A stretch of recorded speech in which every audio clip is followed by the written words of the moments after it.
ನನ್ನ ಬದುಕು ಈ ರೀತಿ ಆಗುತ್ತೆ ಅಂತ ಅಂದ್ಕೊಂಡೇ ಇರಲಿಲ್ಲ. ಎಲ್ಲ ಚೆನ್ನಾಗೇ ಇತ್ತು. ಒಳ್ಳೆ ಅಮ್ಮ, ಒಳ್ಳೆ ಅಪ್ಪ. ಆದರೆ flash back. Hello, hello, next video ಯಾರ್ದು ರೋಸ್ಟ್ ಮಾಡಲಿ? ಸತೀಶ್ ಕ್ಯಾಡಬಾಂಬ್ಸ್. ನಮಸ್ಕಾರ ಕನ್ನಡಿಗರೇ, ನಾನು ನಿಮ್ಮ ಪ್ರೀತಮ. ಇವತ್ತು ನಾನು ರೋಸ್ಟ್ ಮಾಡ್ತಿರೋದು 100 ಕೋಟಿ ನಾಯಿಗಳ ಕಿಂಗ್ಡಮ್. ತುಂಬಾನೇ ಪಾಪ್ಯುಲರ್. ಸೋಷಿಯಲ್ ಮೀಡಿಯಾ ಓಪನ್ ಮಾಡಿದ್ರು ಇವರೇ, ಪ್ರತಿಯೊಂದು ಚಾನೆಲ್ ಅಲ್ಲೂ ಇವರೇ. ಇವರಿಗಿದೆ ವರ್ಲ್ಡ್ ಫೇಮ್ ಅನ್ನುವಂತಹ ಡಾಗ್ ಸಿಸ್ಟಮ್. ಯಾರು ಅಂತ ನಿಮಗೆಲ್ರಿಗೂ ಗೊತ್ತಿದೆ, ನಮ್ಮೆಲ್ಲರ ಸತೀಶ್ ಕ್ಯಾಡಬಾಂಬ್ಸ್ ಅವರು. ನಮ್ಮಣ್ಣ ಇಡೀ ವರ್ಲ್ಡ್ಗೆ ನಂಬರ್ 1 ನಾಯಿ ಬ್ರೀಡರ್ ಅಂತೆ. ಇದನ್ನು ಯಾರು ಒಪ್ಕೋತಿರೋ ಬಿಡ್ತಿರೋ ಗೊತ್ತಿಲ್ಲ, ಬಟ್ ನಾನಂತೂ ಒಪ್ಕೋತೀನಿ.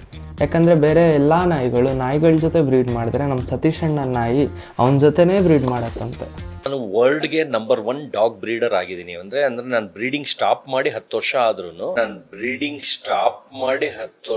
ಆದ್ರೂ ವಾವ್. ನಮ್ಮ ಜಗತ್ತಲ್ಲಿ ಟೋಟಲ್ ಆಗಿ 195 ಕಂಟ್ರೀಸ್ ಇದೆಯಂತೆ. ಅದರಲ್ಲಿ ಆಲ್ರೆಡಿ ಸತೀಶ್ ಅಣ್ಣ 125 ಫೇಮಸ್ ಆಗಿದ್ದಾನಂತೆ. ವರ್ಲ್ಡ್ ಅಲ್ಲಿ ಒಂದು 125 ದೇಶ, 5,000 ನ್ಯೂಸ್ ಚಾನಲ್ ಅಲ್ಲಿ ಬಂದಿದ್ದೀನಿ. ಇದು ಇನ್ನು 70 ದೇಶ ಹಾಕ್ಬಿಟ್ಟಣ, ಅದರಲ್ಲೂ ಫೇಮಸ್ ಅನ್ಬೇಕಿತ್ತು. 125 ದೇಶದಲ್ಲಿ ಮತ್ತೆ 5,000 ಚಾನಲ್ ಅಲ್ಲಿ ಬಂದಿದ್ರು ಅಣ್ಣಂಗೆ ಗಿಲ್ಲಿಗಿರೋ 10% ಫಾಲೋವರ್ಸ್ ಇಲ್ಲ. ಮತ್ತೆ ನಮ್ಮ ಸತೀಶ್ ಅಣ್ಣ ಹೇಳೋ ಪ್ರಕಾರ ಯಾರ್ಯಾರು ನಮ್ಮ ಸತೀಶ್ ಅಣ್ಣ ನೋಡಲ್ವೋ ಅವರೆಲ್ಲ ನಾಲಾಯಕಂತೆ. ಅಂದ್ರೆ ಅದನ್ನ ನೋಡಕ್ಕೂ ಕೆಪಾಸಿಟಿ ಇಲ್ಲದೆ ಇರೋ ಜನಗಳು, ಪೇಷಂಟ್ಸ್ ಇಲ್ಲದೆ ಇರೋರು, ನಾಲಾಯಕ್ ಜನಗಳು. ನಾನು ನಾಲಾಯಕ್ಕೆ ಈ ರೋಸ್ಟ್ ಮಾಡಬೇಕು ಅಂತ ಕುತ್ಕೊಂಡು ಇಂಟರ್ವ್ಯೂಸ್ ನೋಡಿದೆ. ಸರಿ ಆಯ್ತಪ್ಪ. ಮುಂದೆ ಈ ಇಂಟರ್ವ್ಯೂ ಅಲ್ಲಿ ನಮ್ಮ ಸತೀಶ್ ಅಣ್ಣ ಇಂಟರ್ವ್ಯೂ ಮಾಡೋ ಅಕ್ಕನ ಹಂದಿ ಅಂದಿದ್ದಕ್ಕೆ ಅಕ್ಕ ರೇಜ್ ಮಾಡೋಕೆ ಹೋಗ್ಬಿಡ್ತಾಳೆ. ಈಗ ನಿಮ್ಗೇನೆ ಆಯ್ತು ಹಂದಿ ಅಂದ್ಬಿಟ್ಟು ನಿಮ್ಮ ಹೆಸರು ಹೇಳಿದ್ರೆ ನಿಮ್ಗೆ ಹೆಂಗಾಗತ್ತೆ? ಒಂದಷ್ಟು ಜನ ಹೇಳ್ತಾರೆ, ಸರ್ ನೀವು ಈ ಹಿಂದೆ ಎಲ್ಲ ಇಂಟರ್ವ್ಯೂ ಕೊಟ್ಟಾಗ ನನಗೆ ಯಾವ್ದ್ರ ಮೇಲೂ ಇಂಟ್ರೆಸ್ಟ್ ಇಲ್ಲ ಅಂದ್ರೆ ಹಂಗಿದ್ರೆ ಬದುಕೋಕ್ಕೂ ಇಂಟ್ರೆಸ್ಟ್ ಇಲ್ವಾ? ನೀವ್ ಯಾವಾಗ್ಲೂ ಹೇಳ್ತೀರಾ ನಾನು ಅಷ್ಟು ಕೋಟಿಗೆ ಬಾಳ್ತೀನಿ, ಇಷ್ಟು ಕೋಟಿಗೆ ಬಾಳ್ತೀನಿ ಅಂತ. ಬಟ್ ನೀವು ಓಡಾಡೋ ಕಾರ್ ಮೇಲೆ ಒಂದಷ್ಟು ಜನ ಕಮೆಂಟ್ ಮಾಡ್ತಾರೆ ಇಷ್ಟು ಕೋಟಿ ಸರ್. ಬಟ್ ನೀವ್ ಹೇಳ್ತೀರಾ ನನ್ನ ಹತ್ರ ಇದೆ 2 ಕೋಟಿ ಡ್ರೆಸ್ ಇದೆ ಅನ್ನುವಂಥದ್ದು. ಬಟ್ ಇರೋದೇ ಒಂದ್ 4 ಡ್ರೆಸ್ ಅನ್ಸುತ್ತೆ. ತಿರ್ಗಾ ಮುರ್ಗಾ ಅದನ್ನೇ ಹಾಕ್ತಾರೆ ಡಾಕ್ ಸತೀಶ್ ಅವರು ಅಂತಾರೆ. ಸ್ಲಮ್ ಲೆಕ್ಕದಲ್ಲೇ ಇಟ್ಟಿದ್ದೀನಿ. ಬಟ್ ಒಂದಷ್ಟು ಜನ ನಿಮ್ಮನ್ನು ಕೂಡ ಸ್ಲಮ್ ಅಂತಾರಲ್ಲ, ಅದಕ್ಕೆ ಹಾಗಾದ್ರೆ ಡಾಕ್ ಸತೀಶ್ ಅವ್ರು ಸಿಟ್ಟೆ ಮಾಡ್ಕೊಳಲ್ವಾ? ದಿನಕ್ಕೆ ಎಷ್ಟು ಸುಳ್ಳು ಹೇಳ್ತೀರಾ ಅಂತ. ನಾಯಿ ಸತೀಶ ನಮ್ಮ ಅಣ್ಣ ಎಷ್ಟು ದೊಡ್ಡ ಸೈಕೋ ಅಂದ್ರೆ ಅವನ ತಿಥಿ ಅವನೇ ಮಾಡ್ಕೋತಾನೆ. ಅದಕ್ಕೆ ಹೌದು, 11 ದಿವಸಕ್ಕೆ ನಾನು ತಿಥಿ ಮಾಡ್ತಾ ಇದ್ದೀನಿ ಅಂದ್ಬಿಟ್ಟು ಅದಕ್ಕೂ ಒಂದು ಪಾರ್ಟಿ ಮಾಡಿ ಅದನ್ನು ಫೋಟೋ ಆಲ್ರೆಡಿ ನಾನು ಇನ್ಸ್ಟಾಗ್ರಾಮಲ್ಲಿ ಹಾಕಿದ್ದೀನಿ. ನಾನು ದೆವ್ವ ಆಗಿ ನಾನು ಈಗ 11 ದಿವಸಕ್ಕೆ ತಿಥಿ ಮಾಡಿದ್ದೀನಿ. ಮಗ ಫೇಲ್ ಆಗಿದ್ದಕ್ಕೆ ಊರಿಗೆಲ್ಲ ಪಾರ್ಟಿ ಕೊಡ್ತಾನೆ. ಮಾದರಿ ಅಪ್ಪ ಆಗಿ ನಾನಿವತ್ತು ಅವ್ನು ಬಂದ್ಬಿಟ್ಟು ಒಂದು ವಾರದಿಂದ ಬಂದು 4 ಸಬ್ಜೆಕ್ಟ್ ಒಂದು ಫೇಲ್ ಆಗಿದೆ ಅಂತ ಹೇಳಿದಾಗ ಅಯ್ಯೋ ಬೇಷ್ ಮಗನೆ ಅಂದ್ಬಿಟ್ಟು ಕೈ ಕೊಟ್ಟೆ. ಅವನು ಇವತ್ತು ಒಂದು 300 ಜನಕ್ಕೆ ಫಸ್ಟ್ ಟೈಮ್ ಇನ್ ವರ್ಲ್ಡ್ ಅಂತಾನೆ ಹೇಳ್ಬೋದು ಫೇಲ್ ಆಗಿರೋದಕ್ಕೆ ಪಾರ್ಟಿ. ನೀವೇ ಹೇಳ್ರಪ್ಪ, ಯಾವ ಅಪ್ಪ ಅವನ ಮಗ ಫೇಲ್ ಆಗ್ಲಿ ಅಂತಾನೆ? ಹೌದು ಕಣೋ, ನೀನ್ ಹೇಳ್ತಾ ಇರೋದು ಕರೆಕ್ಟ್ ಸರ್. ಫುಲ್ ಒಳಗೂ ಆಗ್ತಾ ಇದೀನಿ ಸರ್. ಫುಲ್ ನೋಡ್ ಬನ್ನಿ.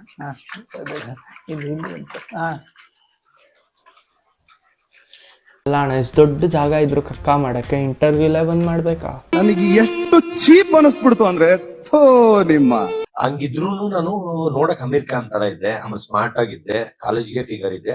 ಅಮೀರ್ ಖಾನ್ಗೆ ಈ ತರ ಕೂದ್ಲಿರ್ಲಿಲ್ಲ ಅಣ್ಣ. ಅವನ ಮಗನ ನಂಬರ್ 2 ಹೀರೋ ಮಾಡ್ತಾನಂತೆ.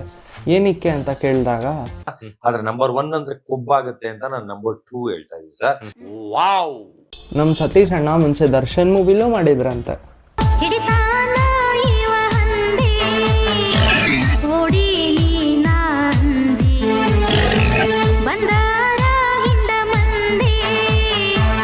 ವಾವ್. ಇಂಟರ್ವ್ಯೂ ಮಾಡೋ ಅಕ್ಕ ನೆಕ್ಸ್ಟ್ ನೀವು ಇಷ್ಟು ಬ್ಲ್ಯಾಕ್ ಇದ್ರಿ ಹೆಂಗ್ ವೈಟ್ ಆದ್ರಿ ಅಂತ ಕೇಳಿದಾಗ ನಮ್ಮಣ್ಣ ಇಲ್ಲೇ ದರ್ಶನ್ ಮೂವಿ ಅವರೇ ಬಂದಿದ್ದಾರೆ, ಇವತ್ತು ಇಲ್ಲಿ ಬಂದಿದ್ದಾರೆ ಸರ್. ನೀವು ಯಾವ ಮೂವಿಲಿ ಸರ್ ಮಾಡಿದ್ದು? ದರ್ಶನ್ ಸಿನಿಮಾ ಮಾಡೋದು ಸರ್. ದರ್ಶನ್ ಸಿನಿಮಾ ಮಾಡ್ಬೇಕಾದ್ರೆ ನಾನು ಬೆಳ್ಳಗಿದ್ನ ಕರ್ರಗಿದ್ನ ಸರ್? ಕಪ್ಪಗಿದ್ರಿ. ನಿಮ್ಮ ಮಕ್ಕ ಕಟ್ಟ ಬೆಂಕಿ ಹಾಕ. ನಮ್ ಸತೀಶ್ ಅಣ್ಣ ಎಷ್ಟು ಸುಂದರ ಅಂದ್ರೆ ದೊಡ್ಡ ಹೀರೋಯಿನ್ಗಳೇ ಪ್ರಪೋಸ್ ಮಾಡಿದ್ದಾರೆ. ಬಿಗ್ ಬಾಸ್ ಅಲ್ಲೂ ಹೆಸರು ಹೇಳಲ್ಲ, ಅವರು ಪ್ರಪೋಸ್ ಮಾಡಿದ್ದಾರೆ. ಆದ್ರೆ ಈ ನೆಕ್ಸ್ಟ್ ಕ್ಲಿಪ್ ಅಲ್ಲಿ ನೋಡಿ ಅಣ್ಣ ಏನಂತ. ಇವಾಗ ಬಿಗ್ ಬಾಸ್ ಮನೆಯಲ್ಲಿ ನಿಮ್ಗೆ ಯಾರಾದ್ರೂ ಪ್ರಪೋಸ್ ಮಾಡಿದ್ದಾರೆ ಅನ್ನುವಂತ ಒಂದು ಮಾತುಗಳು ಹೊರಗಡೆಯಿಂದ ಕೇಳಿ ಬರ್ತಾ ಇದೆ. ಪ್ರಪೋಸಲ್ ತರ ಒಳ್ಳೆಯವರು ಅಂತ ಮಾತಾಡಿದ್ದಾರೆ ಅಷ್ಟೇ, ಮಾತೇ ಇಲ್ಲ. ನಮ್ಮ ಅಣ್ಣ ಎಷ್ಟು ಎಕ್ಸ್ಪರ್ಟ್ ಪುಂಗೋದ್ರಲ್ಲಿ ಅಂದರೆ ಸ್ನಿಚ್ ಅನ್ನೋ ಕಂಪ್ನಿ 10 ಲಕ್ಷ ಕೊಟ್ಬಿಟ್ಟು ಇವನ್ನ ಬ್ರ್ಯಾಂಡ್ ಅಂಬಾಸಿಡರ್ ಆಗಿ ಮಾಡಿದ್ರಂತೆ. ಶರ್ಟ್ ಪ್ಯಾಂಟ್ ಕಂಪ್ನಿಯವರು ಬ್ರ್ಯಾಂಡ್ ಅಂಬಾಸಿಡರ್ಗೆ 10 ಲಕ್ಷಕ್ಕೆ ತಗೊಂಡಿದ್ದಾರೆ ನಾನು. ಹೌದು ಸರ್. ಆ ಸ್ನಿಚ್ ಅಂತೆಲ್ಲ ಇತ್ತಲ್ಲ ಆ ಕಂಪ್ನಿಲಿ. ಆಮೇಲೆ ಸತೀಶ್ ಕ್ಯಾಡಬಾಮ್ ಸೀರೀಸ್ ಅಂತಾನೂ ಒಂದು ಕಲೆಕ್ಷನ್ ಬಿಟ್ಟಿದ್ರಂತೆ. ಸತೀಶ್ ಕ್ಯಾಡಬಾಮ್ ಸೀರೀಸ್ ಅಂತಾನೆ ಬಟ್ಟೆ ಸೇಲ್ ಮಾಡ್ತಾ ಇದ್ದಾರೆ. ಆದರೆ ಸ್ನಿಚ್ ಅವ್ರು ಏನು ಕಮೆಂಟ್ ಮಾಡಿದ್ದಾರೆ ನೀವೇ ನೋಡಿ.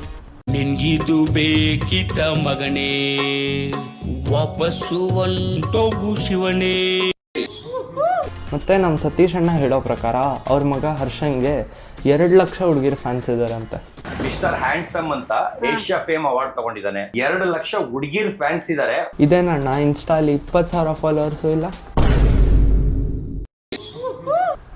ನಮ್ಮ ಅಣ್ಣಂಗೆ ಮೂವಿ ಆಫರ್ಸ್ ಕೂಡ ಬರುತ್ತಂತೆ. ಇಮಿಡಿಯೇಟ್ ಬಿಟ್ಬಿಟ್ಟೆ. ಅದಾದ್ಮೇಲೆ ಒಂದು 100 ಪಿಕ್ಚರ್ ಆಫರ್ ಬಂದಿರ್ಬೋದು. ಓಕೆ, ಅವಲ್ಲೇ ನಾನು ಏನೇ ಆನ್ಸರ್ ಮಾಡಿದೆ ಸರ್ ನಿಮಗೆ? ಇಲ್ಲ ಆಗಲ್ಲ, ಇಂಟ್ರೆಸ್ಟ್ ಇಲ್ಲ ಅಂತ ಹೇಳಿ ಕಟ್ ಮಾಡಿದೆ. ಅದೇ 20 ಸೆಕೆಂಡಲ್ಲಿ ಕಟ್ ಮಾಡಿದೆ. Okay sir. ಇದೊಂದೊಳ್ಳೆ ಕೆಲಸ ಮಾಡಿದೆ ಅಣ್ಣ. ವಾವ್. ಕುವೆಂಪು, ಡಾಕ್ಟರ್ ರಾಜ್ಕುಮಾರ್, ಪುನೀತ್ ರಾಜ್ಕುಮಾರ್ ಅಂತಹ ಮಹಾನ್ ವ್ಯಕ್ತಿಗಳಿಗೆ ಬಂದ ಕರ್ನಾಟಕ ರತ್ನ ಪ್ರಶಸ್ತಿ ನಮ್ಮ ಅಣ್ಣಂಗೂ ಬಂದಿದೆ ಅಂತೆ. ಕರ್ನಾಟಕ ರತ್ನ ಅವಾರ್ಡ್ ಬಂದಿದೆ. ಇದನ್ನ ಹೇಳಿದ್ರೆ ಬಿಗ್ ಬಾಸ್ ಅಲ್ಲಿ ನನಗೆ ಆಡ್ಕೊಳ್ತಾರೆ, ಇದು ಬರಕ್ ಚಾನ್ಸೇ ಇಲ್ಲ ಅಂತ. ಕರ್ನಾಟಕ ರತ್ನ ಪ್ರಶಸ್ತಿ ಒಂದು ವೇಳೆ ಬಂದ್ರು ಅದನ್ನ ಗೌರ್ಮೆಂಟ್ ಕೊಡ್ತಾರೆ. ಆದ್ರೆ ನಮ್ಮ ಅಣ್ಣಂಗೆ ಮೈಸೂರು ರಾಜ ಕೊಟ್ಟಿದ್ನಂತೆ. ಇದನ್ನ ಮೈಸೂರು ರಾಜ ಒಡೆಯರು ಮೈಸೂರಲ್ಲಿ ಚಾಮುಂಡಿ ಬೆಟ್ಟ ಹತ್ರ ಒಂದು ಪ್ರಾಣಿ ಪಕ್ಷಿಗಳದ್ದು ಒಂದು ಸ್ವಾಮೀಜಿದು ಆಶ್ರಮ ಇದೆ. ಆ ಆಶ್ರಮದಲ್ಲಿ ನನಗೆ ಕೊಡ್ತಾರೆ ಇದು. ಯಪ್ಪ ಎಷ್ಟಣ್ಣ ಪುಂಕ್ತಿಯ ಬೋರಡಿ ಅಲ್ವಾ? ಹೌದು ಕಣೋ, ನೀನ್ ಹೇಳ್ತಾ ಇರೋದ್ ಕರೆಕ್ಟ್. ನಿಮ್ಗೇನಾದ್ರೂ ವಿಡಿಯೋ ಇಷ್ಟ ಆಗಿದ್ರೆ ಲೈಕ್ ಮಾಡಿ, ಶೇರ್ ಮಾಡಿ, ಸಬ್ಸ್ಕ್ರೈಬ್ ಮಾಡಿ ಅಂತ ಹೇಳ್ತಾ, ನಿನ್ಗಿದು ಬೇಕಿತ ಮಗನೇ, ವಾಪಸ್ಸು ಒಂಟೋಗು ಶಿವನೇ.